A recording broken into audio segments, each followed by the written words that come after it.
Welcome to Beginners Academy. We like to cover topics for new hams and returning hams to the hobby. Tonight, our topic is amateur radio nets. So it's net night. Well, according to Wikipedia, a ham net or amateur radio net is on the air gathering of amateur radio operators. Most nets convene on a regular schedule and specific frequency and are organized for a particular purpose, such as relaying messages, discussing a common topic of interest. In severe weather, for example, during sky-worn activation, emergencies, or simply as a regular gathering of friends for conversation. Nets fall into a couple of categories, formal and informal.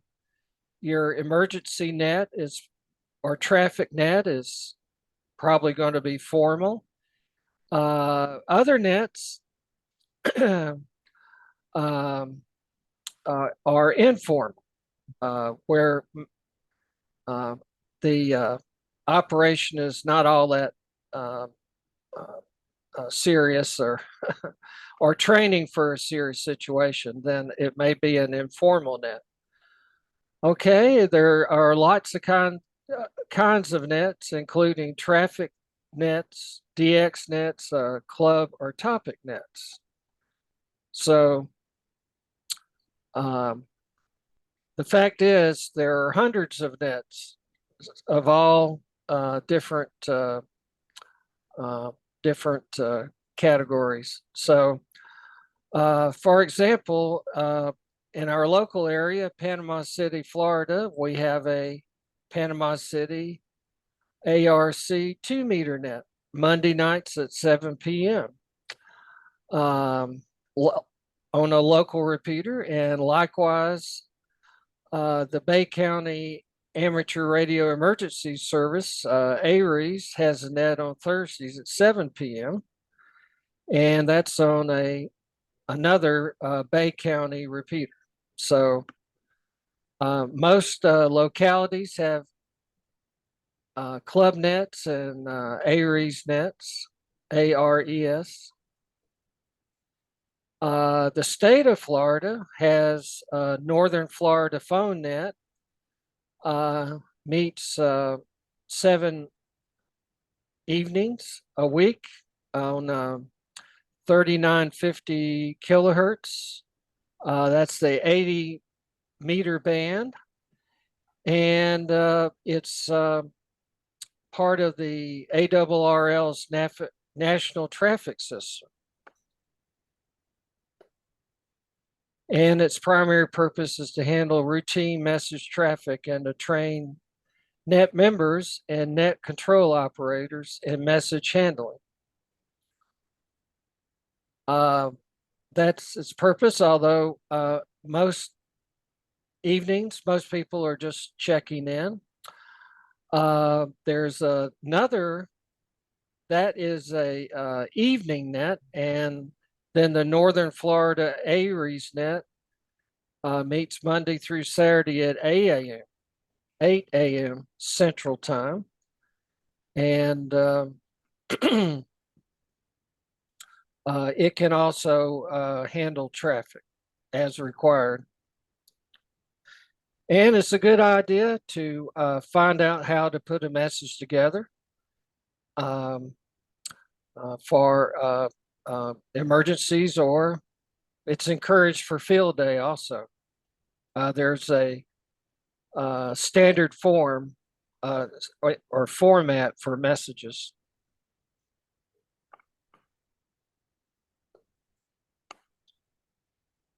All right, well, this is my favorite net. It's called South Cars, the South Coast Amateur Radio Service. And it is on 40 meters, which is the propagation is good for the Southeast U.S. During the day. And it meets every day, including holidays, between 8 a.m. and 1 p.m. Eastern. And it's open to all amateur radio stations. Um, and they have a different net control each hour. So South Cars it's a big organization. It's a big load to cover those hours, but they have volunteer net control stations to do it. And this is a very popular net. They have a website, and say you well, their frequency is 7.251 megahertz, sir, on lower sideband. And if you tune them in, they'll be taking check-ins. They'll ask for check-ins and use your suffix only. And they'll collect up a number of calls they hear, and then they'll go back to them. Um, if you like, you can get a South Cars number to help identify you. And if you don't have a number, they'll help you get one. So, this is a net that you can listen to uh, um, and hear folks pretty much all over the country. But if you want to know if your rig is getting out, you can check into the net and get recognized. And usually they ask for the weather at your location, name, call, weather. And anyway, so it's another one of these institutions in amateur radio. And so I encourage folks to tune in 7.251 in the mornings and check in.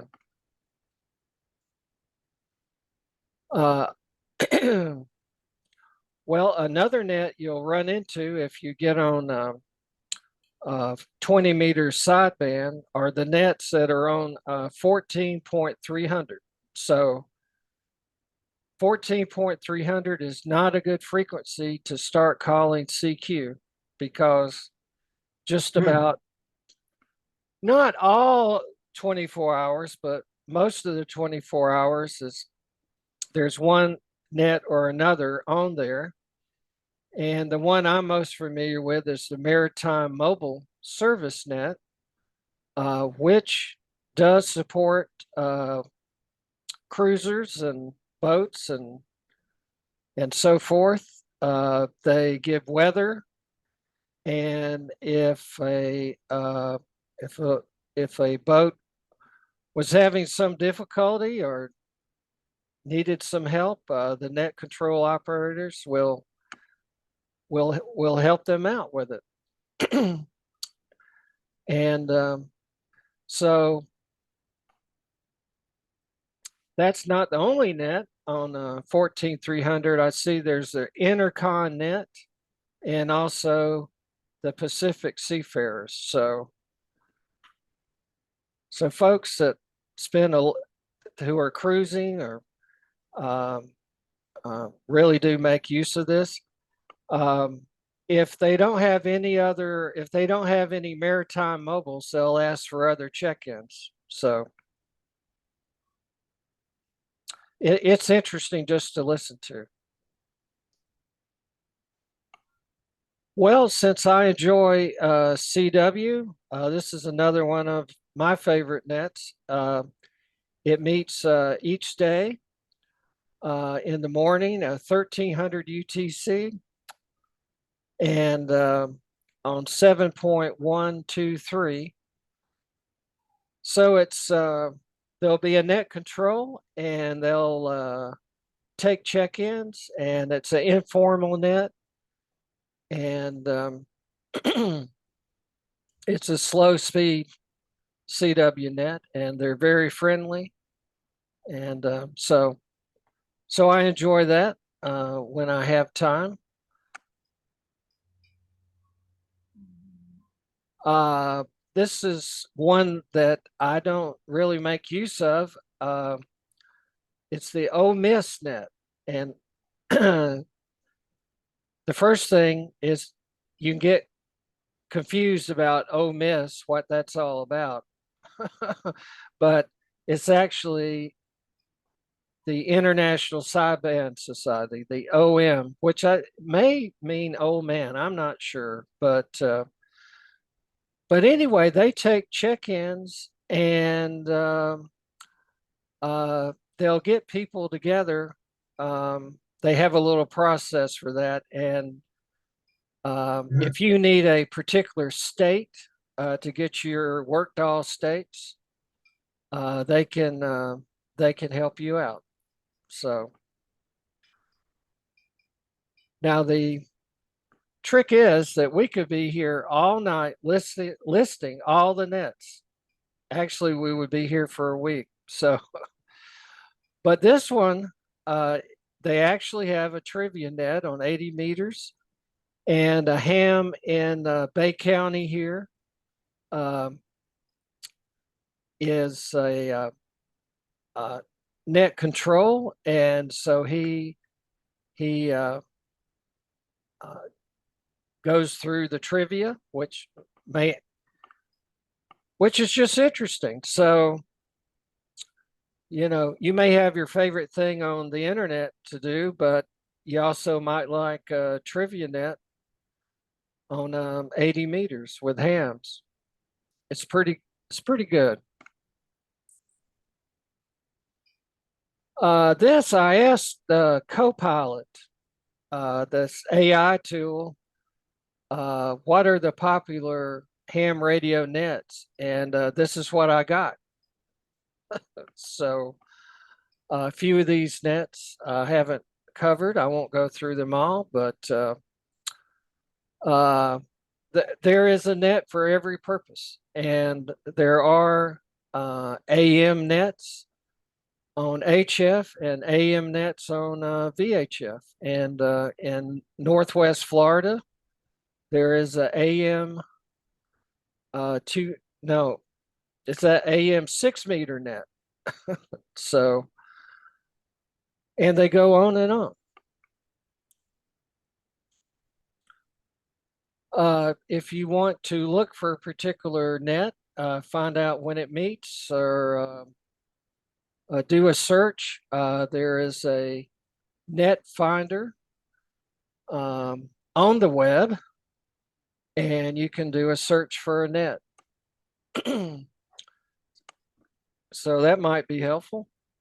Likewise, ARRL has a net a search tool. And of course, you can find all kinds of nets. These traffic nets, if you really want to improve your operating capabilities, particularly on CW, if you get involved with a national traffic system net, it can really help you get proficient at CW and message passing. So, but as I said, there's a net for every purpose. All right. Well, this has been a short talk. Uh, so if you're new, Ham, I'd encourage you to find your local nets, check in, give it a try, and also listen to particularly the HF nets and maybe even the South Cars net. I generally recommend this to people to everybody, but for people that even haven't gotten their license yet, or maybe got their license, maybe they haven't upgraded to general. But anyway, they can listen, even if it's on a web SDR remote receiver to these nets.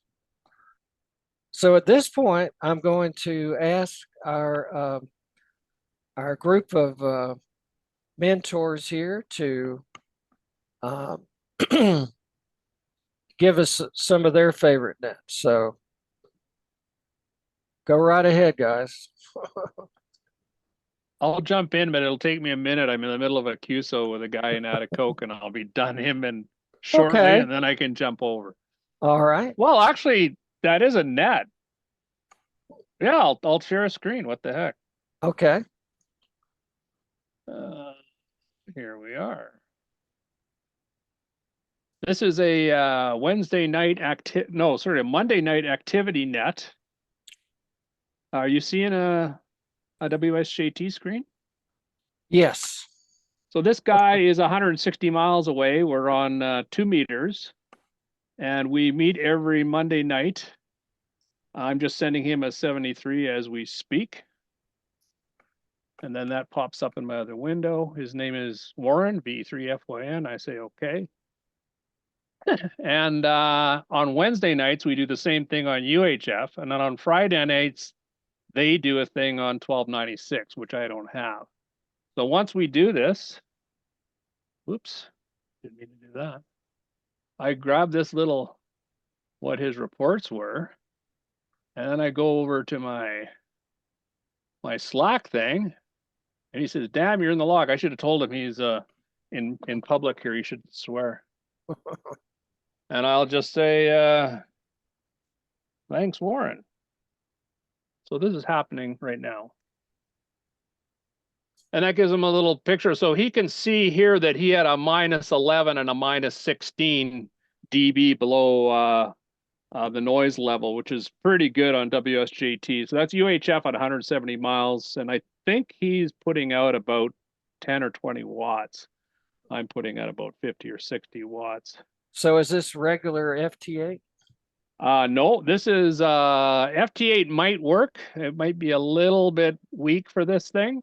So now Warren and Dan are going to have a turn. Now this will be trouble because Dan is twice as far. He's one guy is 160 miles east of me, and the other guy is 120 miles west of me. So they're over 250 miles apart. And this VHF, they may need airplanes to make it work, but we'll see. So Dan says, okay, I'll start TXing, and Warren says, okay, you first. Now, by first, it's the same as FT8. And right here, you're either at the top of the minute or you're on the quarter after the minute. And the mode you're asking about is this one called Q65. And very similar to FT8, but we use a full let's say 1,000, almost up to 2,000. So we use about almost a 2,000 hertz wide signal as opposed to 50 hertz on FT8. So you can only fit about 2 QSOs in a receiver's bandwidth in this mode. But seeing as how we're a small group of people, in fact, today I think it's just the 3 of us, that's okay. So if we get a few people running at the same time, we have one of us run down in the low part of the audio pass band and the other one in the upper part. And that's what we do. So that's not what actually I was going to show you tonight. What I was going to show you was an HF net, which is probably more what we're thinking about. So we've got an Aries group up here in Northwest Ontario, and our region for Aries is called Amethyst. I don't know how it got that name. I think it's it's not a county, but it's an area anyhow of this part of Ontario. And we've got 4 nets that meet weekly. I don't know about the Winlink one, but 3 for sure. So one is on HF, and that's every Wednesday, 7 p.m. One is monthly, and this is from EOC, Emergency Operations Center, to another Emergency Operations Center. So it's just EOCs, and that's once a month on the first Thursday of the month. And then on Sundays, they have more of a chatty thing, VHF, but again, through the local repeaters and digital repeaters, and everyone checks in and says hi. And that one's actually quite well attended on Sundays. I'm involved more in this HF one, and we actually draw up a schedule so we know who the net control station is. I'm going to be doing it in 2 nights from now. BA3 CO is and I can do an exercise afterwards with WinLink or FT8 or anything I choose. It's usually Aries related stuff, and I can do a little exercise. So initially, we just do a check-in. It's a controlled net, as Greg mentioned. So the net control station, everyone talks to him. They don't talk to each other.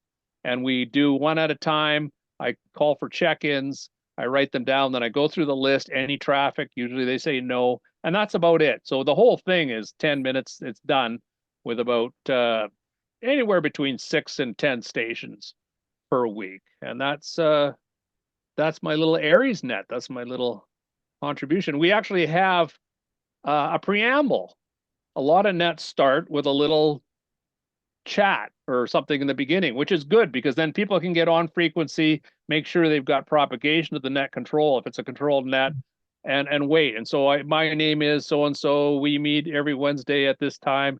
Yada yada yada yada. And then when I close it down, I say this. So we've got all that document all made up, so we all can use the same preamble. And if we have a new net control station on, he can just go to this website, print this out, and he's good to go. Has anyone got any question about all that? Not much to see, but that's Looks good. one of the nets. And it's a little far for you guys, but well, propagation is good. You can check in maybe. Well, now we got the WinLink net down here. What is it? A4 W4AKH.net, something like that. Uh-huh. They do a weekly WinLink, and it's pretty much just send as you can, and they document all the participants. I think they're up to I think last week they had 360 some odd Wow. stations check in, but that's what we do at our airs group down here Wow, that's for big. our airs aspect. But we have to CC our coordinator on any of the messages we send.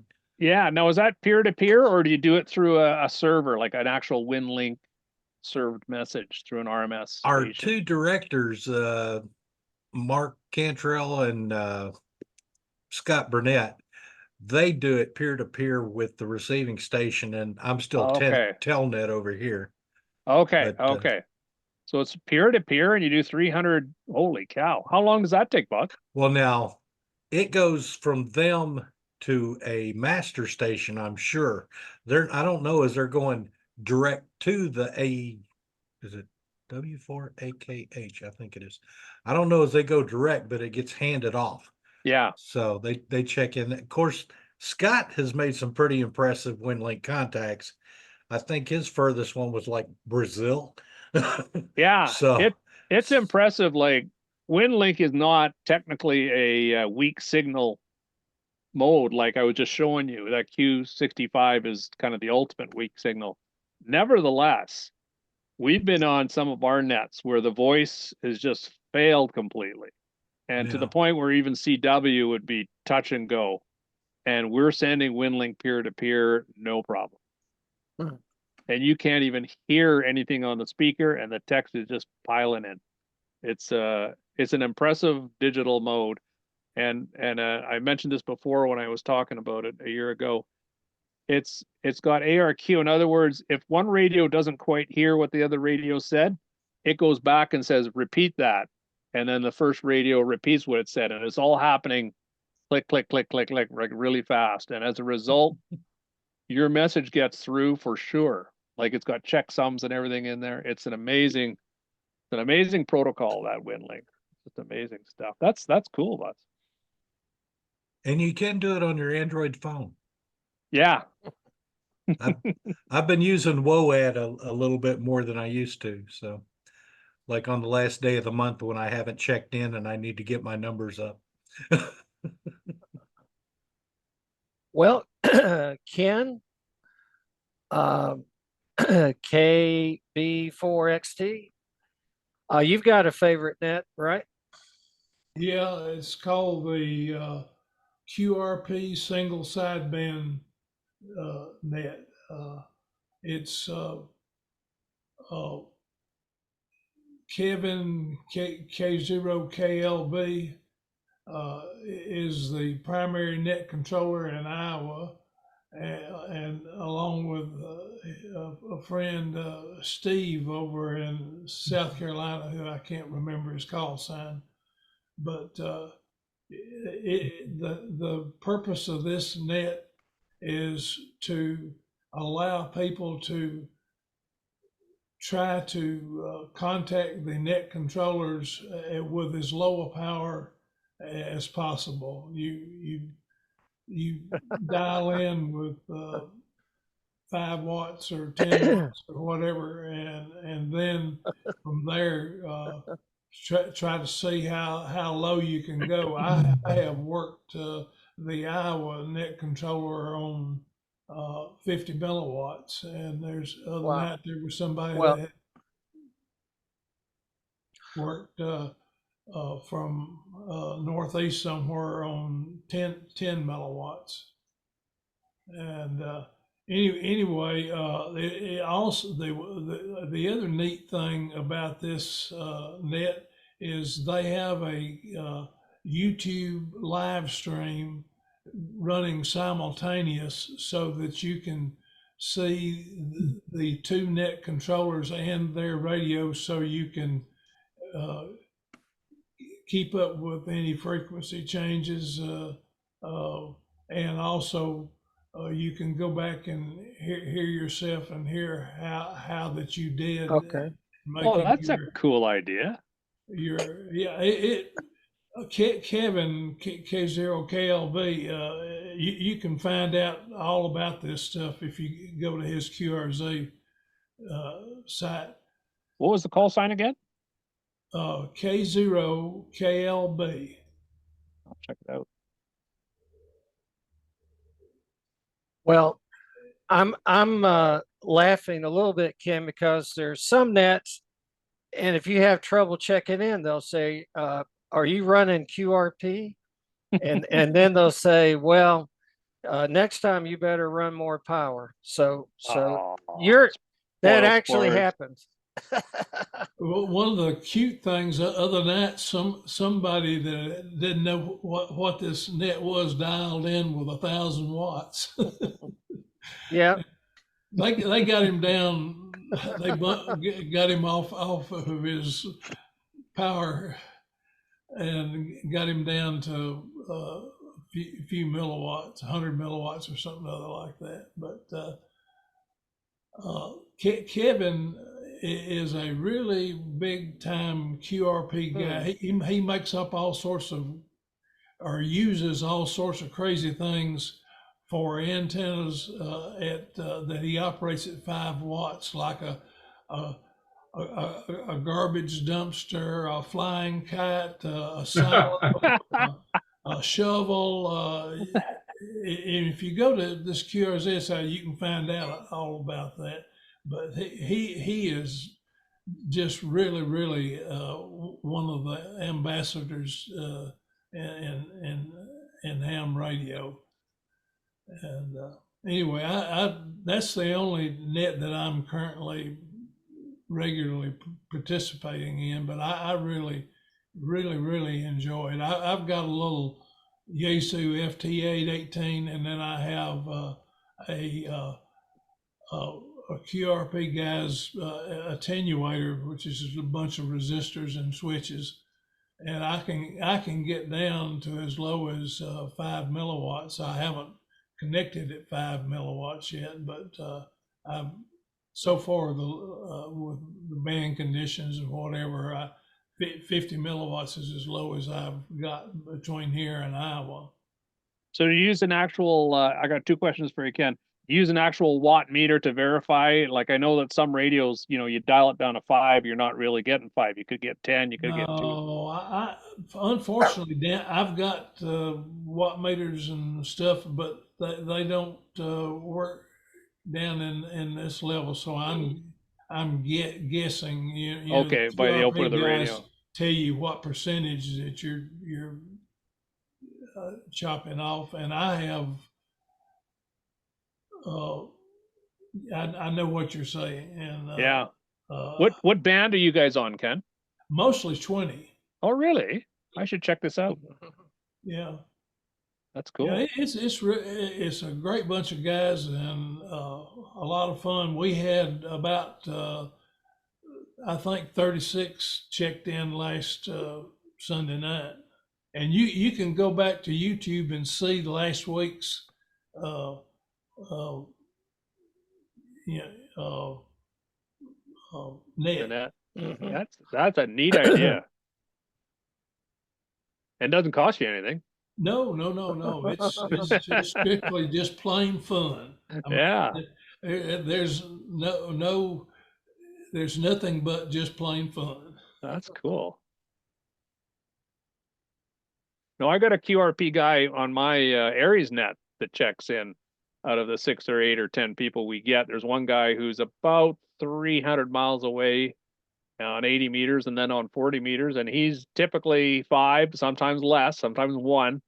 And it's kind of fun. Like everyone on the net will be listening and they'll be talking to the net control. Let's say it's me, and I'll barely hear this guy and I'll copy him, and then after that say, okay, who heard Ken? And his name's Ken as well, as a matter of fact. Yeah. And we'll all say, oh yeah, I heard him. No, I didn't hear him. So we'll sort of have a quick go around who heard Ken, and then we'll proceed on with the net. But definitely the QRP is welcome in our HF Wednesday night nets. That's kind of neat.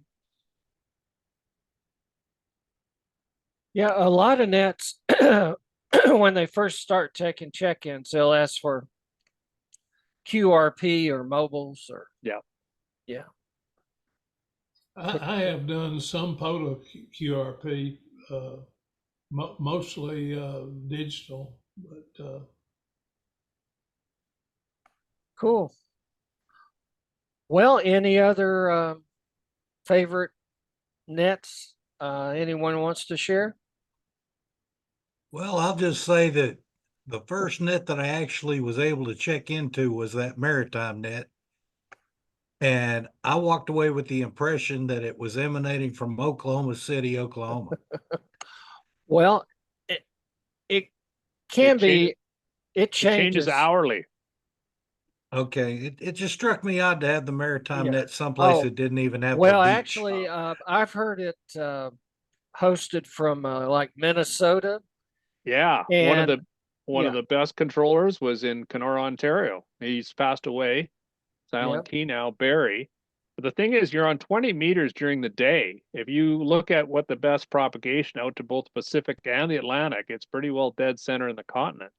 So Yeah. Minnesota and Northwest Ontario, Manitoba are great locations to be in yeah, to get those ships. And it's another thing, you mentioned the 14300, and I thought I'd add to that, Greg, is that yeah, if you're in a jam and you've got 20 meters, that's the frequency to go to, because even if the control is 200 miles away from you, which is a no-go with 20 meters, there's people listening who are 800 miles, 1,000 miles away from you, which is just the perfect distance, who can relay it back to the net control. And it's not just for sinking ships, but it's also yeah. for any calamity that you're into, car off the road, forest fire, what have you. It's the go-to frequency for Yep. any trouble, 14300. And sorry to cut in on you there, Frank. Frank was That's all right. I when I drive down here from when I leave Cleveland, I'm up there just going through Ohio. And Ohio's a boring state. I pick up them really strong, and I check in with them. yeah. And every once in a while, they say, "Hey, Frank, wake up!" You know, And then the next hour you can do it again, and they don't mind you yeah, doing it for each yeah, different operator. Yeah, right. absolutely. So I check in with them. I'm down I made it down to Nashville, staying there overnight. And okay, Frank, catch you in the morning. Yeah. Oh, they're great. But the net that I've always been part of for years and years and years is the Caribbean net. A lot of people don't know about it, but it's been around for over 50 years. It's all the Caribbean. It's usually around 3.8 to 03. They move it around a bit, because sometimes they get some of the people from up here, they hear them talking Spanish and they want them to like go back where we came from and all that kind of stuff. And so, but they've been there for over 50 years, and it's all the Caribbean, and we kind of got to all know each other, and we just go in there and talk, chat, stuff about anything. It's usually in the evening, and sometimes even guys from up here, they get in there and they want to talk Spanish, and that gets pretty cool because then we end up like teaching somebody how to say things in Spanish and that. And but it's Cuba, Santo Domingo, Puerto Rico, all those islands through there, and it's been around for years and years. And sometimes when I was going down to Puerto Rico, and I had a home down there, I got to meet most of those people. Off and on, they come from the Santo Domingo, and they'll come for some kind of event. They had a ham festival in near Arecibo, where that dish was at, a town near there, and some of the ICOM came down. A lot of those smaller sellers, they showed up, and they all met in a basketball stadium there. It was interesting because it was people from uh, all the Caribbean, St. Thomas, people that you normally wouldn't run into like ham festivals up here. And what But band is that on, Frank? it's on 80 meters, and they move around. They used to try to stick around 3.803, but there's some sort of thing going on in there. It's like I haven't quite identified it, but it sounds like slow scan TV. It's in there all the time. Sounds like that. I don't know what it is, but it's sort of kind of right, almost adjacent to it. It's kind of interfering a little bit. So they moved somewhere else. I haven't gotten in there lately because I'm always goofing around, and I don't get to my radio till late at night. And I only catch the ones that are still up because over there's 2 hours. The time zone is 2 hours difference. All right. Well, I'm going to wind up the, well, any other comments about amateur radio nets? All right. Well, I think it's been pretty interesting, and thanks for everybody's inputs. And Heidi, you'll get to watch this on YouTube. Yep, I definitely will. Yeah. All right. Okay. So we're calling it quits.